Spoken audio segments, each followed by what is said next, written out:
C'est moi. Oui, ça va et vous? Coupé. Maintenant, il faut que je trouve... Alors, c'est où déjà? C'est bon.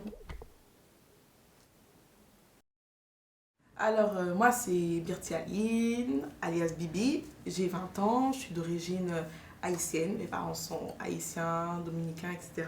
Donc, du coup, caribéenne. Je suis née en Guyane, française. Et je vis sur Pantin. Khadija, j'ai 23 ans, je suis étudiante en master stratégie commerciale et marketing relationnel. Je vis à Paris dans le 19e. Et voilà. Manchita Wassa. Manchita, c'est mon prénom. Parce qu'on confond souvent. J'ai 24 ans. J'habite à Pantin, plus exactement au Quatre-Chemins. Donc, c'est un quartier dans le sud de Pantin. J'ai toujours vécu là. Voilà, une vraie pantinoise. Et je suis originaire du Mali. J'ai ma grand-mère qui était sénégalaise, donc je suis un petit peu sénégalaise, mais je suis originaire du Mali. Voilà. Ça va? Oui, ça va. Le décor n'est pas tombé. Non, c'est bon.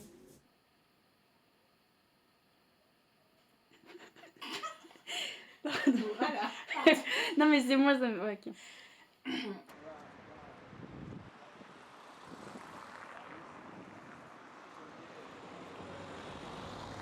Je sais que c'était compliqué pour vous au début d'être devant la caméra.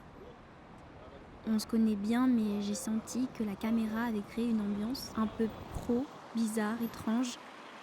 Mais rassurez-vous, je n'étais pas à l'aise non plus. C'était la première fois que je filmais. J'ai été poussée par Amandine Gay et son documentaire Ouvrir la voie. Elle aborde le sujet des femmes noires.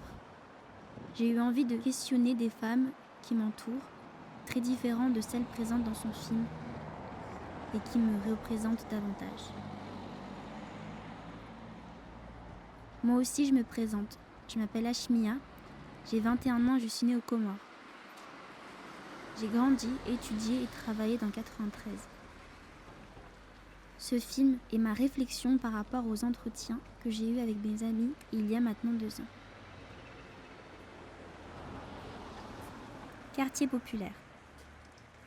Alors, oui, je suis une femme noire vivant dans un quartier populaire, parce que c'est vrai.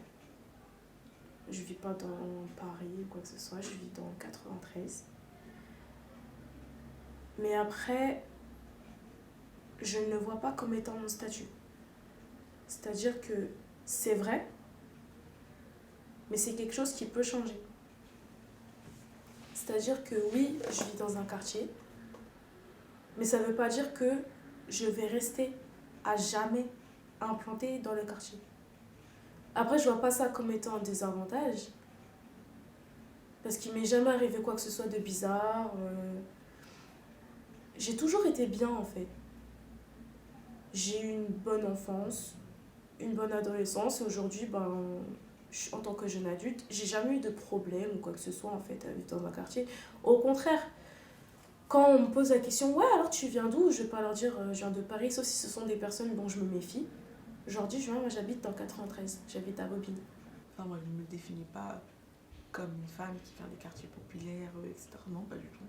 Je ne me définis pas du tout comme ça parce que si je me définis comme ça, c'est sûr que je vais rester toujours dans ce. On va dire dans ce truc où. Dans cette bulle qui. Enfin, je vais me dire que. Parfois, je vais rester dans cette bulle, je vais me dire, oui, ouais, je viens des quartiers populaires, nous, c'est comme ça. En fait, les quartiers populaires, alors, en fait, je comprends pas ce genre de choses, quartier populaire. Ça nous délimite, en fait, ça nous sépare. Ça met une barrière entre les quartiers UP et les quartiers populaires. C'est une grande barrière, enfin. Moi, je suis désolée, je peux me considérer comme une personne qui vient des quartiers UP, comme me considérer comme une personne qui vient des quartiers populaires. Enfin, ça me définit absolument pas du tout. Moi, je suis un électron libre. Je suis vraiment un électron libre. Je pense qu'il faut axer encore plus la question en me demandant comment je me sens en tant que femme noire, musulmane pratiquante dans un quartier populaire. Je pense que c'est des aspects qui sont importants de le dire. Moi, je suis dans un quartier populaire où à majorité musulmane, déjà. Donc, moi, ça me va très bien. Euh, et après, moi, je suis dans un quartier, dans une ville où j'y ai toujours vécu. J'ai habité là, je suis née à Aubervilliers, donc juste en face, quoi. Euh, et tout le monde me connaît. Donc, en fait, je me sens très bien. J'ai pas de regard, j'ai pas de... Je me sens bien, en fait, dans l'espace public pantinois, quoi. Vraiment. Alors, en tout cas, c'est sûr qu'elle aura moins de chance que les autres femmes. On peut dire que... Enfin, moi, personnellement, je pense que dans la hiérarchie, on va dire, des femmes, elles sont vraiment... surtout si elles viennent d'un quartier populaire, elles sont vraiment bas. Et c'est sûr, elles auront moins de chance que, par exemple, une femme blanche d'un quartier populaire ou d'un autre quartier. Et qu'elles vont devoir travailler 2 fois plus pour atteindre ce qu'elles veulent, leur objectif. Tout ça. Moi, quand je pense à une femme noire de quartier populaire, personnellement, franchement, je ne vais pas mentir, je me sens pas trop concernée. Parce que d'un côté, enfin, je viens du 19e, du côté vraiment populaire, on va dire. Mais par exemple, je suis pas née ici, j'ai pas grandi ici. De base, je viens d'une petite ville dans le nord-est de la France. Je suis venue ici qu'à 18 ans. Mon quartier était quand même assez mélangé, mais je me suis jamais sentie concernée par ce terme-là.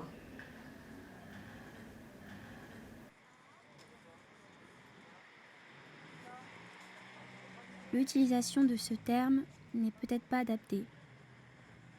Il est peut-être trop lié au monde de la recherche et pas lié à notre quotidien.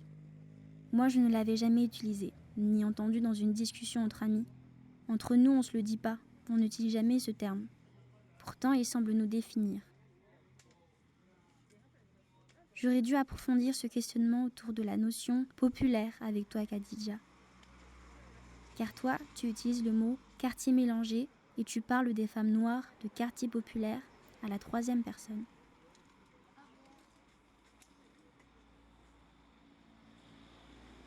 Famille. Je suis l'aînée, je suis la grande sœur. Et faut savoir aussi que mes parents, enfin, il y a eu des conflits entre mes parents, donc du coup, ben, j'ai dû être le père, la meilleure amie de ma mère, l'amie de ma mère, donc du coup, ouais, je pense que j'ai un rôle majeur, enfin, vraiment majeur dans ma famille, parce qu'en fait, j'aide ma mère à supporter ma famille, en fait. En gros, je l'aide à, que ce soit pour mes frères et sœurs, parce que ça, je viens d'une famille nombreuse. Du coup, bah, après ma mère, il y a moi. Donc, lorsque ma mère n'en peut plus, bah, c'est moi qui prends en charge, etc. En fait, voilà. Moi, on va dire, comme j'ai 2 petits frères quand même derrière moi, c'est toujours leur montrer le bon exemple et toujours faire en sorte qu'ils puissent vivre dans les meilleures conditions et les aider en fait à réussir. Parce que eux, déjà, c'est des petits garçons noirs. Et là, actuellement, ils sont dans ma ville, dans le nord-est de la France. Et là-bas, en fait, on leur rappelle toujours que, ouais, vous êtes noirs. Donc, du coup, en fait, mon rôle, c'est les soutenir et toujours essayer de leur montrer le bon exemple et faire en sorte qu'ils puissent réussir pour s'en sortir en tant que petit garçon noir. Le but pour mes parents, c'est que leurs enfants ils réussissent. Donc, moi, c'est ça, mon objectif, c'est de réussir pour eux. Enfin, pour moi, mais aussi pour eux. Comme, vu comment ils ont beaucoup travaillé, ils sont pas forcément bien placés au travail. Donc, ça serait vraiment dommage qu'ils soient venus ici pour qu'en fin de compte, on réussisse pas. Sachant que j'ai pas suivi en fait leur trajectoire, je suis déjà un petit peu à l'ouest dans la famille, voilà. Et ce qui me met un petit coup de massue, c'est que là j'ai fini mes études, donc je suis censée trouver un travail, pourquoi pas me marier après et faire des enfants, mais je décide de partir. Je décide de partir. Donc là encore une fois, je suis pas trop comprise.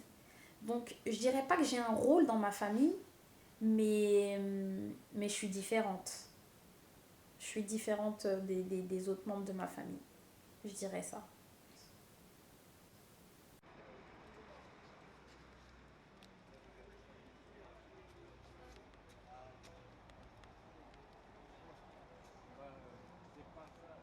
J'aimerais dire à mes parents que le fait d'être partie pour mes études et d'avoir encore envie de voyager, ce n'est pas lié à un manque de reconnaissance ou d'amour.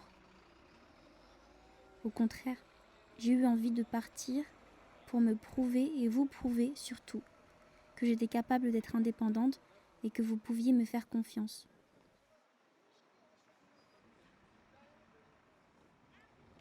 Sexualité. Mais non, en fait, c'est tellement grandi dans ce truc où euh, tu dois pas sortir avec tel garçon, tel garçon, tel garçon que en fait c'est resté. Et là, je me dis, mais vas-y, je vais sortir avec qui je veux. Je peux pas en fait. Je peux pas sortir avec n'importe qui, avec le premier venu. Ça peut être un sujet tabou parce qu'à chaque fois, quand je dis à ma mère, ouais, je parle d'un garçon, tout et tout, ça commence à faire des regards comme ça. C'est quoi le garçon? Qu'est-ce qu'il y a le garçon? Genre. Donc je suis obligée d'y aller mollo, aller en douceur. Elle me dit, oui, il y a quelqu'un qui me plaît, nanana, nanana. Ou même quand ma soeur dit à ma mère, ouais, maman, la fois elle avait dit à ma mère, ouais, il y a un garçon qui me plaît. Tout. Elle avait bien pris parce qu'elle aime bien qu'on lui parle, etc. etc. Mais dans ma tête, je dis, elle a un truc derrière. Parce que je crois qu'elle est énervée, entre nous, il y a toujours le sujet du mec qui revient. Oui, en fait, tu fais ci parce que tu veux sortir avec ton mec, tu veux ci, tu commences à faire la ouf parce qu'en fait, tu as déjà un plan privé avec ton mec, tu veux partir, etc. Je me dis, ok, d'accord. C'est, chez nous, même si on en parle, ça reste quand même un sujet tabou, quoi qu'il arrive. Je me souviens, ma grand-mère, mais elle est partie, je crois, c'était dans une librairie. Et un jour, elle est revenue avec un magazine. Et je crois que le magazine, je l'ai encore. Je crois. Et ce magazine, en fait, il parlait d'amour, de sexe, enfin de tout, en fait. Et le truc, moi, qui m'avait choquée, c'est que c'était l'église, en fait, qui avait fait ça. Après, je me suis dit, peut-être c'est parce qu'ils savent qu'il y a des jeunes qui souhaiteraient sauter le pas, des trucs comme ça. Mais moi, ça m'avait choquée. Et c'est surtout le truc qui m'a choquée, c'est que ma grand-mère, elle me rapporte ce livre. Donc je me suis dit, mais... Quand j'ai vu le livre, j'ai fait ça. Bon, et je l'ai regardé, j'ai dit, pourquoi t'as acheté ça? Et je pense qu'en fait, elle a acheté parce que elle s'est peut-être dit, un jour ou l'autre, quelque chose va arriver. Et si ce jour ou l'autre arrive, au moins, ma petite fille, elle sera peut-être mieux préparée. Donc du coup, c'est vrai qu'en lisant le magazine, ben, j'avais l'a priori que ce soit quelque chose qui me disait plutôt, ouais, restez vierge, faites pas et tout. Alors qu'en fait, non, ça nous montrait en fait différentes choses. Ça parlait d'amour, d'amour-sentiment, ça parlait de maladie, ça parlait de viol, ça parlait de premier rapport, ça parlait aussi de la grossesse aussi. En fait, c'était un petit magazine, mais qui était bien détaillé, qui était bien expliqué, parce que justement, c'était un magazine qui était dédié aux jeunes, aux ados.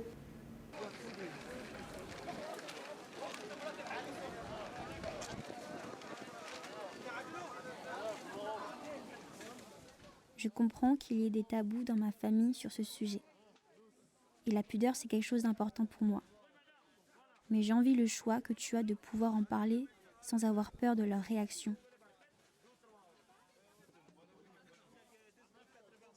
Ce passage fait le lien entre toutes les femmes, peu importe les ethnies ou les croyances. Il me semblait important de le laisser là. Pourtant, j'ai l'impression de m'égarer un peu du sujet initial. On me pose souvent des questions en rapport à mes origines, mais jamais sur ma religion. Manchita m'expliquait que c'était parce que physiquement ça ne se voit pas. J'avais donc envie, Noura, de savoir si tu avais des questions liées à ton voile qui revenaient souvent et comment tu le vivais.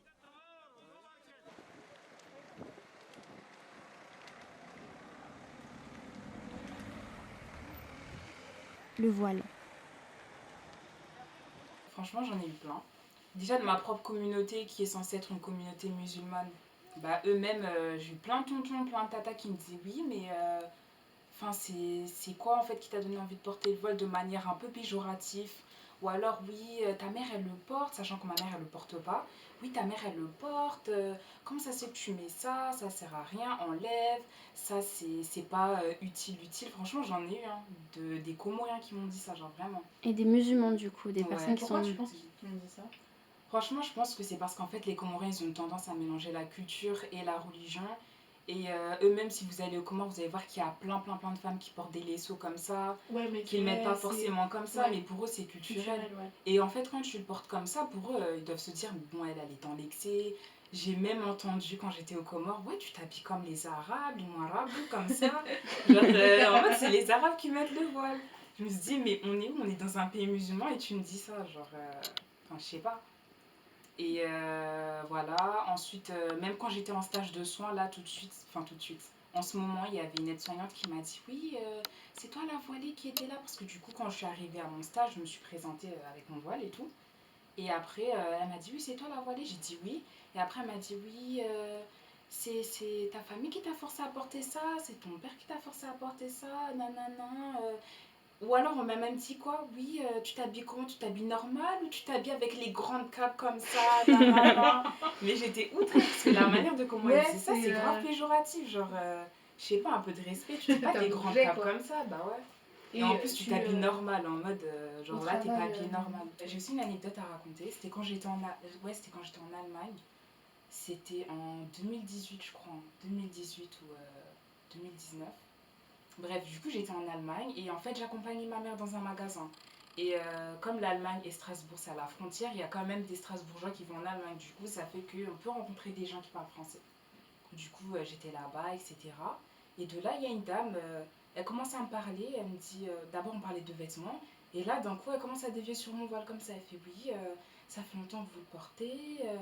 C'est vous qui avez décidé de le porter. Toujours la même question, hein, parce que s'ils disent pas ça, ils meurent, clairement. Et après, il y avait quoi d'autre? Elle m'avait dit, oui, mais du coup, comment vous faites quand vous allez au lycée? Parce qu'à ce moment-là, j'étais au lycée. Comment vous faites? Et après, je lui ai dit que, du coup, dès que j'entre devant du coup, les grilles de mon lycée, je l'enlevais. Et là, elle me dit, ah oui, d'accord. Mais ils disent rien quand ils vous voient devant le lycée avec? Je fais, bah non, je suis en dehors du lycée, enfin... Et après, elle me fait, ah d'accord, mais vous savez que ça sera difficile de trouver du travail comme ça sera très compliqué, nanana, vous allez être amené à devoir l'enlever. Et en fait, la manière de comment elle me le disait, c'était vraiment en mode, vas-y, enlève ton voile, ça sert à rien, tu vas pas trouver de travail avec ton voile, ça sert même à rien d'essayer, vaut mieux que tu enlèves maintenant. Donc moi, je lui dis, oui, je sais que ça sera difficile, mais je sais que je pourrais trouver du travail avec. Et après, elle me disait, oui, mais ça sera compliqué de trouver du travail avec le voile de nos jours. Voilà, vous devriez l'enlever, etc. Et franchement, ça m'avait trop énervée. Parce que je me suis dit, mais déjà, de 1, je te connais pas. De 2, tu m'abordes comme si on était copines. De 3, tu me donnes ton avis comme si je te l'avais demandé. Et de 4, tu me dis des choses en mode, c'est des conseils. Mais non. Franchement, non, il n'y a pas à parler comme ça aux gens.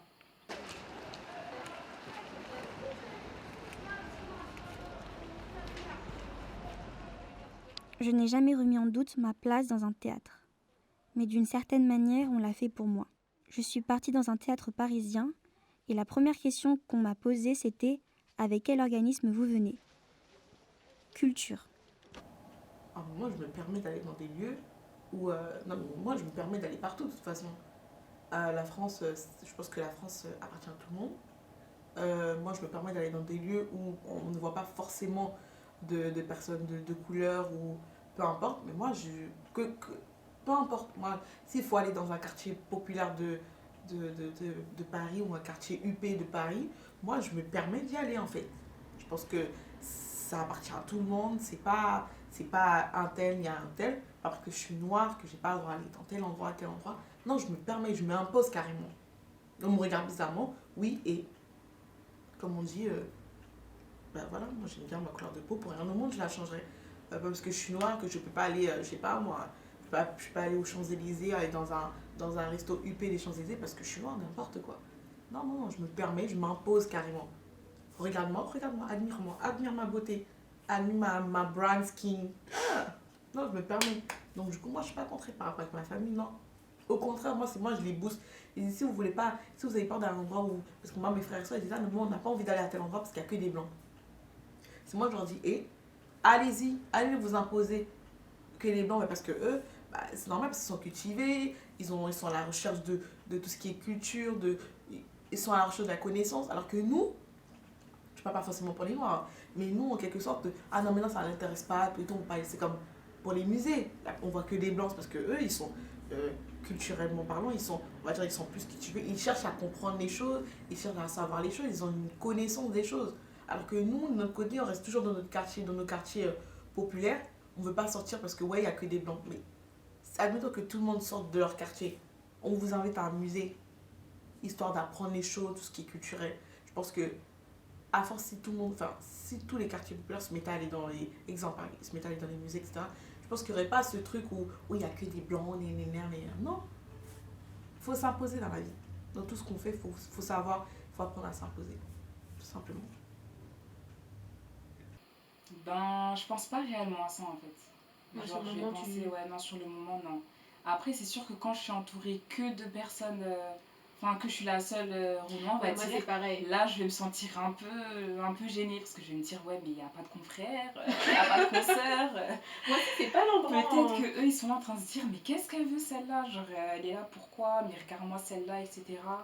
Donc, ouais, là, je serais mal à l'aise. C'est pas l'endroit en lui-même, je trouve aussi. C'est plus les gens. Genre, je me dis, si je suis dans un endroit avec que des personnes blanches, D'une autre bah, couleur que toi. ouais, sans les connaître, genre, je vais me sentir hyper mal à l'aise.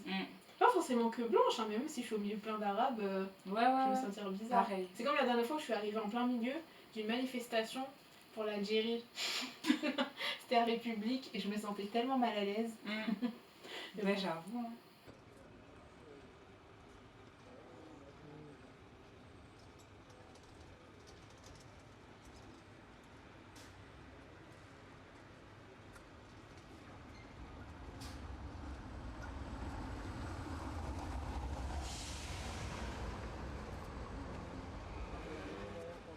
Du coup, le problème ne viendrait pas de notre lien avec l'art, mais il viendrait plutôt de notre lien avec la population qui se déplace dans le lieu où il est exposé.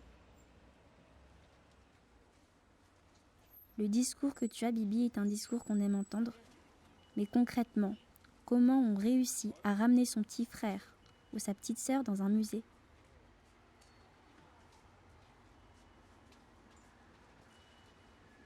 École.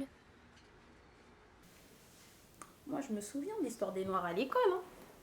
Je me souviens très bien parce que c'était très rapide. Voilà, c'est tout. L'histoire des Noirs, alors, c'était l'esclavage.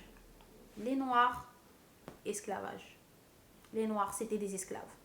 Il n'y a pas eu d'histoire avant, il n'y a pas eu de royaume, d'empire. Les Noirs, leur histoire débute à l'esclavage. Ils sont arrivés sur Terre, ils ont été esclaves. Voilà, moi, c'est ce que j'ai compris à l'école. Esclavage, commerce triangulaire. Alors oui, ils viennent tous d'Afrique, mais ils ont été déportés, échangés contre du sucre et je ne sais quoi. Ils ont été travailler dans les champs de coton en Amérique. Et voilà. Et puis, du coup, ce sont devenus des Antillais parce que les maîtres, hein, les Blancs, violaient les femmes noires. Et du coup, ça a donné les Antillais. En gros, c'est ça. Mais, et encore, donc à l'école, ce que je savais, donc c'était noir, esclavage, commerce triangulaire, États-Unis. Voilà, je me souviens de ça. C'était ça. Et du coup, bien sûr que c'est pas suffisant, puisque l'histoire des Noirs, mais c'est tellement pas ça, quoi. Il y a un before. Enfin, clairement, l'Afrique, c'était le continent le plus riche de la planète. Et même à l'heure actuelle, ça reste le continent le plus riche. Et je pense que ce sera, en fait, le continent, encore une fois, je me répète, le plus riche de tous les temps. Il regorge de ressources, d'or, de tellement de choses. Et même avant, il y avait des empires, en fait, très simplement. L'empire du Mali, l'empire du Zimbabwe, il y avait des rois, il y avait l'homme le plus riche de tous les temps apparemment, et sa fortune, en fait, elle est inestimable parce que voilà, il était extrêmement riche. Et en fait, l'histoire des Noirs, elle est tellement complexe et tellement grande. que ils ont voulu nous mettre dans le crâne qu'il n'y avait que l'esclavage. Mais c'est pas que ça. C'est pas que ça. Franchement, on peut en parler pendant des heures et des heures. Donc, c'est absolument pas suffisant. Franchement, ce que j'aurais voulu qu'on apprenne vraiment, c'est genre le Haïti, parce que c'est le premier pays à avoir pris son indépendance, parce que c'est mon origine, bien sûr que je vais parler de mon origine, c'est le premier pays à avoir pris son indépendance. J'aurais aimé qu'on parle plus à ce sujet, parce que aujourd'hui, c'est vrai que le pays d'Haïti, tout le monde dit que ouais, c'est un pays... En fait, les médias montrent les médias montrent la misère, tout ce qui est les insalubrités, les bagarres, etc. Ils montrent le mauvais côté d'Haïti, alors que Haïti, moi, je suis jamais y allée, jamais mis les pieds. Je les vois par les vidéos, par les photos, mais lorsqu'on va dans les coins touristiques, c'est vraiment un beau pays en fait. Comme on dit, c'est la perle des Antilles et ça restera toujours la perle des Antilles. Je parle pas parce que je suis d'origine haïtienne, mais ça restera toujours la perle. C'est un pays implanté dans les Caraïbes, mais j'aurais aimé qu'on en parle plus, c'est-à-dire sur ceux qui ont fait Haïti, le pays d'Haïti un pays libre, c'est-à-dire Toussaint Louverture. Après, je ne les connais pas forcément, Toussaint Louverture, des Jean-Jacques Dessalines, des trucs comme ça. J'aurais aimé qu'on en parle plus et qu'on dise voilà pourquoi c'est le premier pays à avoir pris son indépendance, le premier pays esclave, quoi, avoir pris son indépendance, comment ça s'est passé, bien raconter l'histoire en fait. Parce que c'est vraiment en 1804, il a vraiment pris son indépendance. J'aurais aimé qu'on en parle plus et qu'on me dise voilà, après les autres pays d'Antilles, voilà comme ils ont pris l'indépendance, c'est grâce au fait qu'Haïti a pris son indépendance, c'était le premier pays noir à avoir pris son indépendance. Après, c'est vraiment après 40 ans après que les autres pays ont pris leur indépendance. J'aurais vraiment aimé qu'on en parle plus, mais c'est vrai qu'on en parle plus.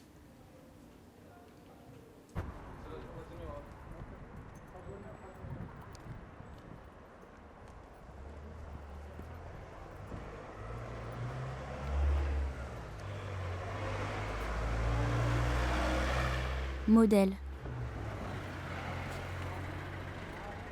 On va dire les seuls modèles de femmes noires que j'ai vus, on va dire c'était mes grandes cousines quand je disais qu'elles réussissaient dans la vie, qu'elles étaient indépendantes, ou des tantes, mais pas de célébrités noires. Je sais pas, peut-être parce que je me reconnaissais pas en elles, parce que peut-être la plupart du temps c'était des Afro-américaines et on n'a pas trop la même histoire, entre guillemets. Donc non, on va dire que c'était plus des personnes proches de moi que des personnes célèbres. Non. Pas vraiment. Non. Grandir, parce que là, si je peux dire, là, grandir de petit, non. Mais à partir de mon adolescence, ça va à partir du lycée, où j'ai commencé à avoir Instagram, etc. Oui, des femmes noires, je dirais Oprah, Michelle Obama. Enfin, c'est les seuls où, voilà. Moi, je prends ce qu'il y a à prendre et tout, mais j'ai pas de modèle. Et le seul modèle que j'ai, c'est ma mère. Très sincèrement, c'est ma mère. Ma mère, c'est une femme tellement forte. Elle a traversé tellement de choses dans sa vie que je me dis, en fait, je me dis que il n'y a personne qui lui arrive à sa cheville. Mais vraiment, c'est une femme trop forte. Trop forte.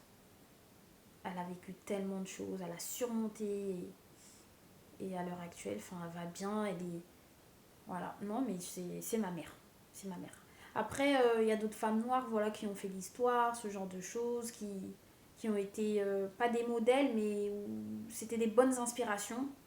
Moi j'aime bien dire Christiane Taubira, parce qu'elle vraiment, déjà c'est une femme que j'ai vue, qui est réelle, qui est toujours là, hein, on va dire ça comme ça, qui a fait partie du gouvernement, qui a vu les défauts, qui est partie, et elle s'est énormément battue pour la communauté, et cette femme vraiment je la respecte, parce que elle a été très présente et force à elle, hein, vraiment.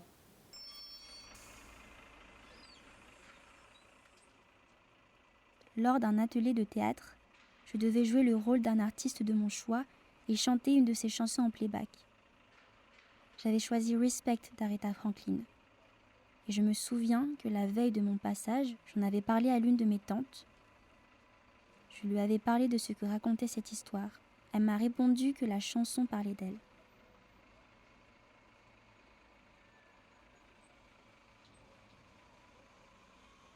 Polémique.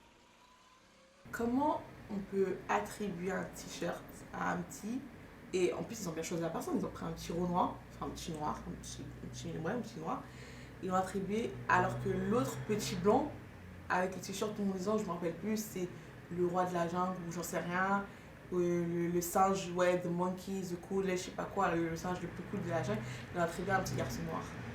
J'affirme que depuis cette polémique, je n'ai plus mis les pieds à H&M et je n'achète plus H&M. En fait, je boycotte la marque. Je pense foncièrement qu'il y a énormément de marques qui sont racistes. C'est comme ça, c'est un fait. Maintenant, sachant que la communauté noire, elle fait partie du monde et qu'elle achète énormément, ils peuvent pas montrer leur racisme au grand jour comme ça. Donc parfois, ils essayent de le faire en sous-marin, comme on dit. Mais là, clairement, c'était du n'importe quoi. Prendre un petit garçon noir, lui mettre un pull je suis un singe, et prendre un petit garçon blanc, lui mettre un pull je suis un lion. Je sais pas si... Et d'après la marque, ils ont pas fait exprès. Oui mais non, encore une fois non. Et puis là, la carte de l'ignorance, elle est plus présente. Parce qu'on sait très bien depuis la nuit des temps qu'on associe les noirs aux singes. Donc vous pouvez pas vous permettre de faire ce genre d'action, c'est pas possible. C'est pas possible. Et moi, ce qui me fait encore plus de peine et ce qui m'énerve, c'est que, en fait, cette marque, alors certes, elle continue à vendre, il n'y a pas de souci, mais les personnes noires continuent à acheter.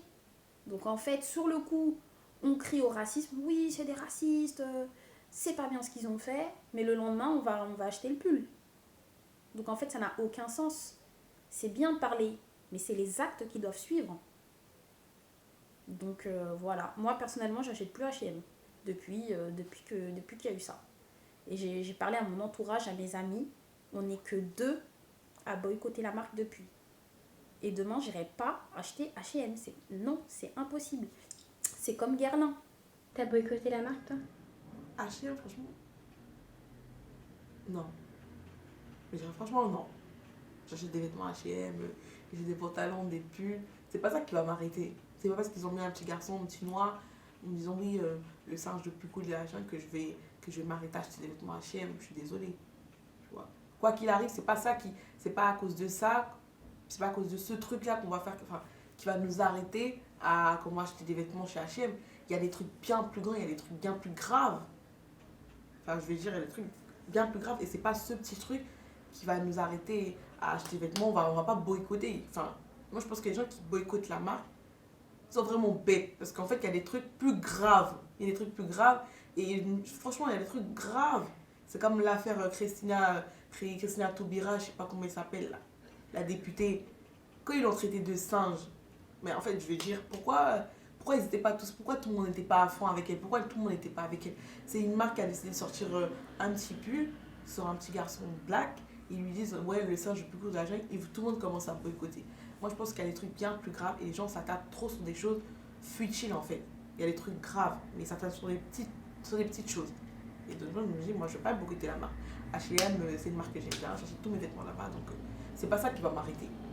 Donc en gros, ce qui s'est passé, c'est grave, mais pas au point de... C'est grave, ce qui s'est passé, c'est grave, mais pas au point de faire un, comment dire, de faire une énorme polémique sur ça, en fait. Je pense qu'il y a des choses bien plus graves.